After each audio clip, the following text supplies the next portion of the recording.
Heart attack যদি কারো হয় কিভাবে বুঝবেন? দেখেন, বুকের মাঝখানে চাপ আসবে, মাঝখানটাতে। অনেকে মনে করেন বুকের বাম পাশে মনে হয় চাপ, না, বুকের মাঝখানে ব্যথা বা চাপ, এমন চাপ যদি 20 কেজি ওজনের একটা পাথর আপনার বুকে চাপা দেয় তাহলে কেমন ওজন লাগবে? ভারী লাগবে না? মনে হয় একটা ভারী কিছু চাপ দিচ্ছে, এরকম চাপ অনুভব হবে। সাথে এই চাপটা আপনার এই শোল্ডারে বাম হাতের দিকে ছড়িয়ে পড়বে, হাতটা মানে কপ কপ কপ কপ করতেছে, আপনার ওই সময় ঘাম ছুটবে, সাথে শ্বাসকষ্ট হবে এবং আপনার বমি বমি ভাব আসতে পারে এবং মৃত্যুর ভয়।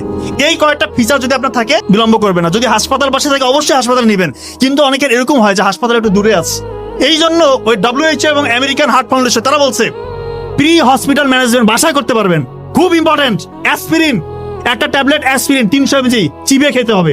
অ্যাসপিরিন চিবিয়ে খেতে হবে, ইনশাআল্লাহ তার 50% মৃত্যুর ঝুঁকি কমে আসলো। নাইট্রোগ্লিসারিন একটা হচ্ছে স্প্রে পাওয়া যায়, নাইট্রোগ্লিসারিন মার্কেটে বিভিন্ন নামে আছে, ওইটা জিহ্বার নিচে 2 চাপ দিতে হবে। আর একটা হচ্ছে অ্যাটরভাস্টাটিন গ্রুপের যে কোনো একটা ওষুধ 40 mg খাইতে হবে।